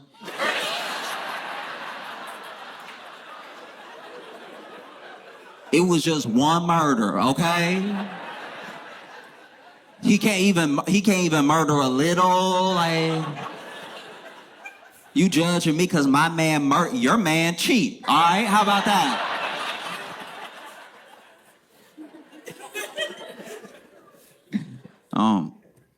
Felt bad for a lot of people when it happened, when it became like surface level real again. It wasn't just this like spy crime mystery thing. It was like back down to earth with real people. I also feel very bad for anybody else who got shot that day. It's New York. A lot of people get shot in New York every day. Imagine you get shot in New York. Ow, they got me, right? And you holding it. And let's say you're an artist. So you actually do your own police sketch of your shooter, and then you hobble your way over to the police station and you put it in front, like, look, that's exactly what he looked like. I had a lot of time to draw it. Can you go looking? And then the police look at you and be like, sorry, this other thing's sort of an all hands on deck. You know? But yeah, it's tough. It's tough because, you know, there was even a lot of talk about which CEOs in this whole thing were safe. Do you know what I mean? Because like healthcare CEOs were on high alert, but I'm not gonna lie, you know, Luigi, he went to Starbucks and then he did that murder and then he hopped on a city bike and he left New York and everything. If you the CEO of Starbucks, you gotta be like, oh, thank goodness.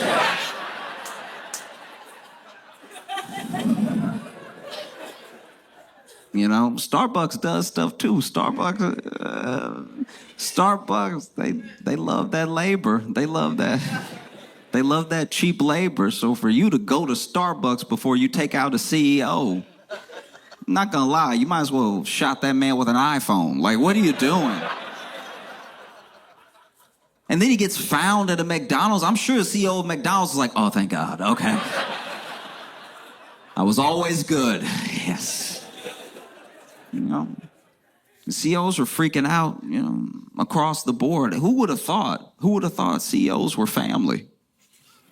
Do you know what I mean? Like, and let's be clear about something. Don't mistake the different CEOs that commented on this, the ones that stayed scared, the ones that appealed to a different way of doing things while they keep doing everything the same way. Don't mistake their self-preservation for empathy. Right? Because those CEOs, they know, you know? And it's not even as if people hated people because they were rich. They hated a system that destroyed people's lives, you know? Because Luigi is rich. Luigi is so rich. When I found out how rich he was, that's so rich. The dude's family owns 2 country clubs. Look. Why do you think I came?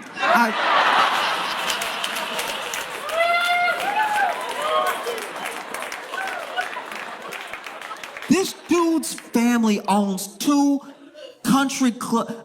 This is just me outside looking in.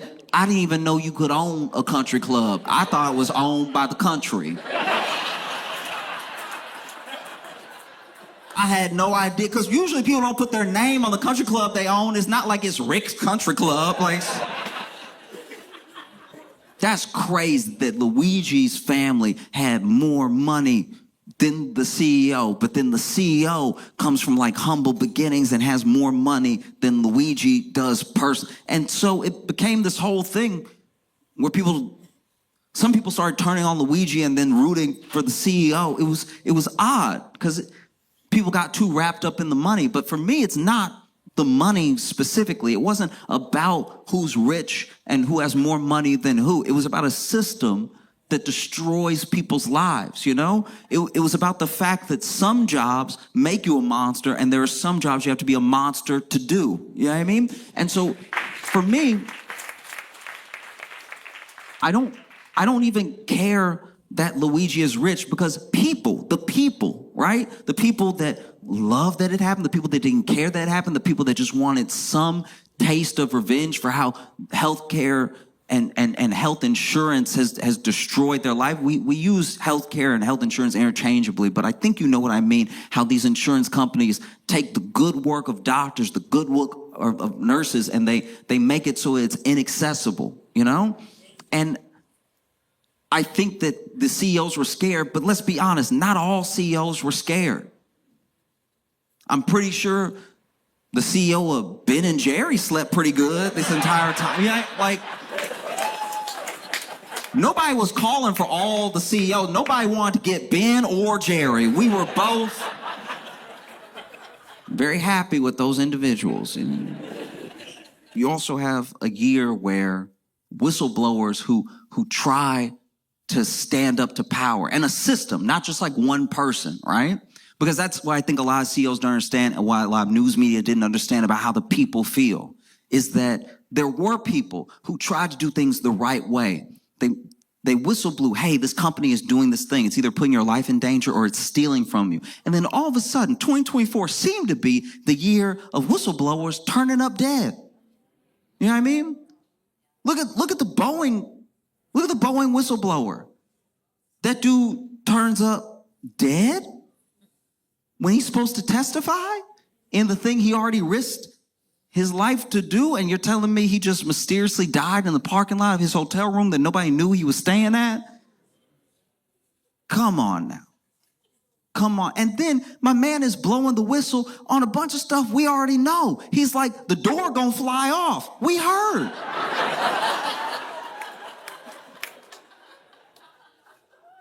And then another whistleblower dies, and another whistleblower dies. And then just today, the whistleblower that blew the whistle on OpenAI was found dead in his apartment. And so, yeah, I think that people, as in individuals just generally in the world, are scared. They're scared of what happens when you stand up to power. They're scared of what happens when you try to do what seems like the right thing, you know? And these powerful people step in, and we don't know, but it looks pretty obvious what happens.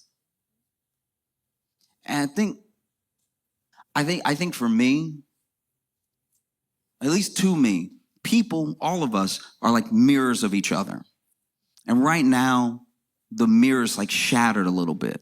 If you put up two mirrors next to each other, you make an infinite image, right?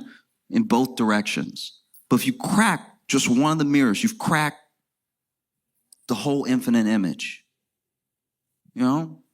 And so the way that they see us, not as people, not as people who they should take care of because we are their customers, we are their consumers.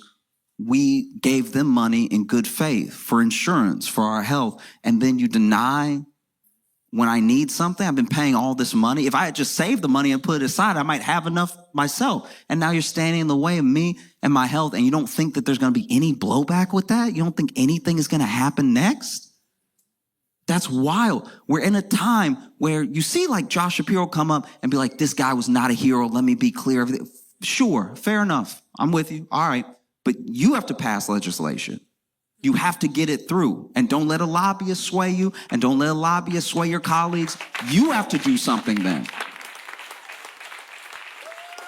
Because I cannot stress enough how scary it is, how much of an inevitability we're heading to. You know what I mean? If you look at history alone, all by itself, is a playbook for some people, is a cautionary tale for other people. I think a lot of the answer to what we're facing is in history. It's in Versailles. And when you read the history of Versailles, you read the history of French Revolution, it's very apparent that, you know, whether it's police, whether it's an army, guards, whatever it is, they protect the powerful, not the people. You know, and the only reason that the people won in the French Revolution, in my opinion, is because the army's guns took like a Seinfeld episode to reload. Like, say, yeah, you can probably get them up out of there real quick. Like you go to, I went to Versailles. I went there and it is beautiful. It's a testament. It's a monument to like what people can accomplish, but it's all one man's wealth. You know, it's all for the king.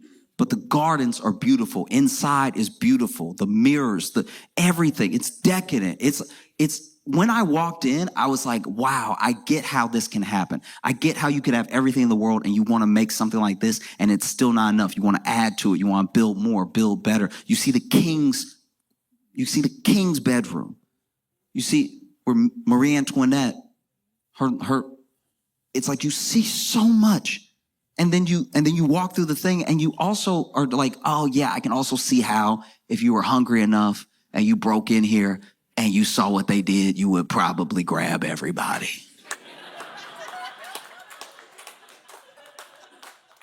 It doesn't make it right, but France was headed towards an inevitability. You know what I mean? And if you get on TV and you say, this is wrong, this is absolutely wrong, okay, I agree with you. But what are you going to do now?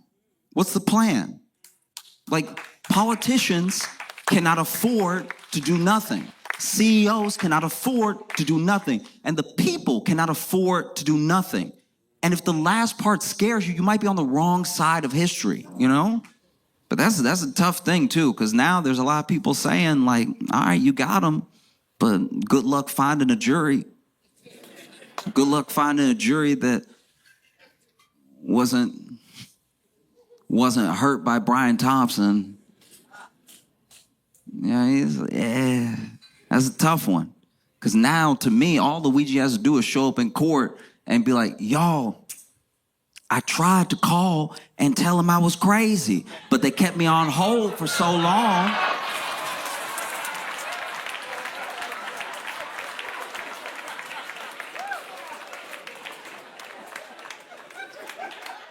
They kept me on hold for so long, I figured maybe I'll just go talk to him personally.